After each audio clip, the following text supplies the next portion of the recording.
Daniel Jones owns the Washington Commanders, right? That's what everyone's been telling me on Twitter. That's what all the big J's that cover the New York Giants are saying. Daniel Jones owns the Commanders. He's going to bounce back this week, and he's going to get the W. Not so fast, sweetheart. Coming up on today's show, I'm going to give you the real information that you need to have so you can prepare yourself for this Sunday, as it might be Daniel Jones' last start as a New York Giant. I want to hear from you in the chat, though, before we get things rolling. Does Daniel Jones throw a touchdown versus the Commies this Sunday? Y for yes and for no, sound off.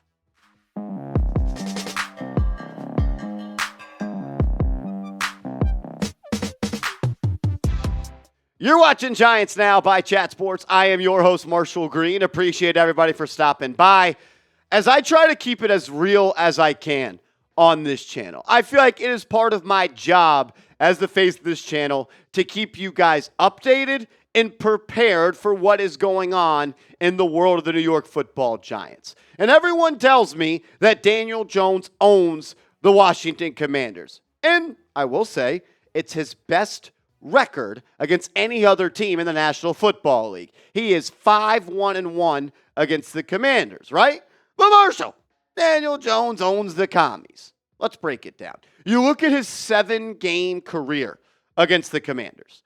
He's thrown for 1,510 yards in 7 games. He's thrown for 10 touchdowns, just 3 interceptions, and has a passer rating of 98.0.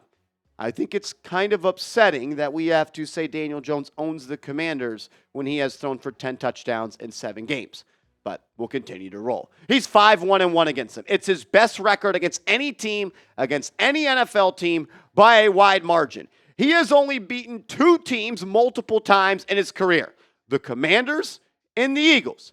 And he's beaten the Eagles twice. He has not beat a team outside the NFC East more than one time in his career. So when you want to say that he owns the Commanders record-wise, I'll give you that. He's had his best success, wins and loss-wise versus that. But stats-wise, I'm not so sure.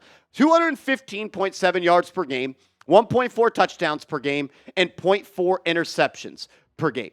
Throughout his career versus everybody else in the National Football League, he throws for 208 passing yards. He throws for 1.01 touchdowns and 0.6 interceptions. So touchdowns, down by a smidge. Interceptions, up by a smidge. And passing yards, almost the exact same. I think you legitimately need to go game by game, though, to really put more paint to this picture. Let's start with the first game of his career against the Washington Commanders. Back on September 29th of 2019, 23 of 31, 225 yards, 1 touchdown, 2 interceptions.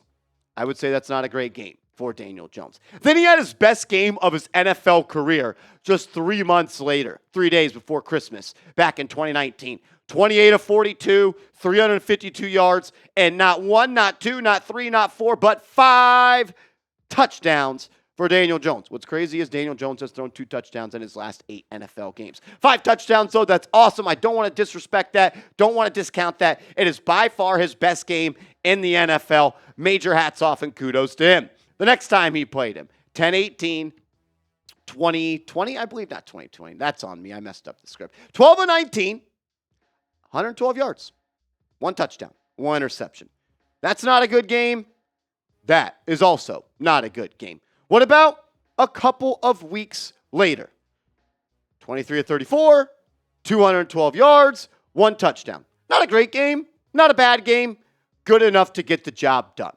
Then next year, 22 of 32, 249 yards, 2 touchdowns. That is a solid game. Anytime you get north of 230 passing yards and you have a touchdown, don't turn the ball over, I'll take that. In the next game, 25 of 31, 200 yards, 1 touchdown.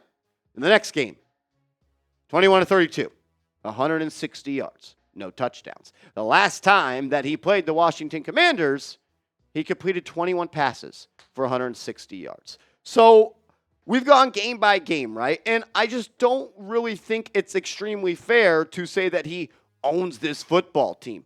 Because let's just look at the last 5 games versus Washington. Because I think that's more fair, right? 186 yards per game, and he does not even average a touchdown. If you were to tell me that Daniel Jones threw for 186 yards this Sunday and didn't throw for a touchdown or he threw for one touchdown, I'd probably lean towards that he needs to be benched and Drew Lock needs to be the starter. But you could say, you know what, Marshall, that's not fair, right? You're taking out the 5-touchdown game. Okay, I hear that. But let's stay right there. Let's take out the 352-yard game and 5-touchdown game from 2019. In the 6 other games that Daniel Jones has played the Washington Commanders, he's averaging 193 passing yards and 0.8 touchdowns per game. I wanted to make today's video because I don't want to crush people's spirits, and I don't want to crush their hearts. But I don't want their hearts to be crushed either by the New York Giants anymore, because it's not fair to set yourself up for that. I don't think it's fair or accurate to paint the picture that Daniel Jones owns the Washington Commanders. He is 5-1-1 against them. When it comes to record, I will take that every single day. I wish he was 5-1-1 against every other team. Applause and hats off for that record. But let's not act like 193 yards per game and 8.8 touchdowns is awesome. Because simply it is not, and we need to raise our standards. We are the New York Football Giants. We're not the Detroit Lions. Also, this is a completely different Washington team.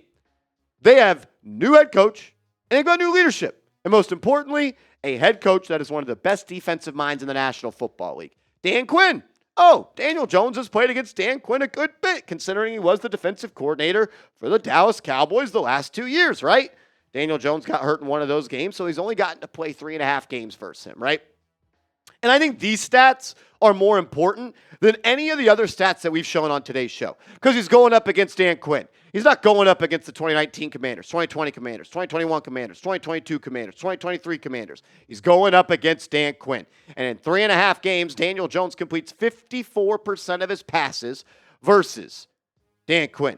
He also has 3 interceptions compared to 1 touchdown, and he is averaging 178 yards per game. Dan Quinn is an elite defensive play caller.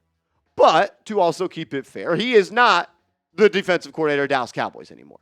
He does not have Micah Parsons. He does not have Trayvon Diggs. He does not have DeMarcus Lawrence. He doesn't have those guys in Washington.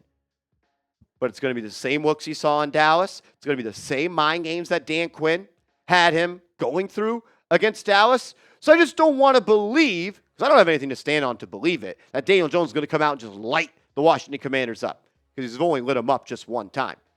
But they may just be the worst defensive secondary in the National Football League. When you take a look at their PFF grades from week 1, I think it really starts to just put everything together as to why this actually might be a time he does it. The left corner, St. Juste, he was ranked 57th out of 94 cornerbacks in week 1. And then Emmanuel Forbes, the rookie, he was ranked as the worst corner in football. Jeremy Chin, the 51st safety, and then Martin, the free safety, 68 out of 74. And then what about this? The Commanders' coverage grade on PFF last week was 37.5. It's a scale of 0 to 100. The team ranked 31st had a 46.8 grade, so almost 10 points less. If there was ever a week for the Giants' passing offense to look good, it is this one. I 100% agree with Mike. And then this from Jacob. Since the start of the 2023 season, no cornerback has allowed more receiving yards than Washington's Benjamin St. Juste. In week 1, the Commanders allowed 139 receiving yards to the slot. Mike Evans, Chris Godwin, Jalen McMillan all caught their TDs on a slot route. Next up, the New York Giants. Bad secondary, a team that everyone tells me is dominated. Look, this is Daniel Jones' last chance. It really, really is. I believe that if the Giants go out and do what they have done the last 8 times that Daniel Jones has been the quarterback for this team, which has put up 2 passing touchdowns, if the Giants' offense does not play well, if the Giants' offense lays an egg and struggles against this talent-deficient Washington Commanders defense, Brian Daboll will have no choice but to make a decision that will have Daniel Jones go to the bench and Drew Lock become the starter. Because if you can't light up this Commanders secondary, you will never light up a team in the NFL. And the Giants will have to move on. And I think that might just happen. If you want to be successful, just throw the ball to number 1. Just get Malik Neighbors the football. Anyway, anyhow. One thing that I actually liked from Daniel Jones was he predetermined a couple times he was going to throw the ball to Malik Neighbors. I don't ever like my quarterback predetermining who he's going to throw the ball to, but if there's a guy on your team, you do it. It's number one. F it, Malik Neighbors down there somewhere. He's going to have a big game, I think. He's going up against his college buddy, Jaden Daniels. He wants to be the one on the phone talking noise after the game. Give him a chance. Give him the ball. Let him cook. And you might just have a chance to go 6-1-1 against the Commanders in your career. Who do you got? Who's going to win this football game? NYG, WAS. Let me know your thoughts in the comments section. And if you haven't yet, please give me a follow on social media at @MarshallGreen_ on Twitter, at @MarshallGreen_ on Instagram. I'm tweeting, I'm posting. Hit me up. Go Big Blue.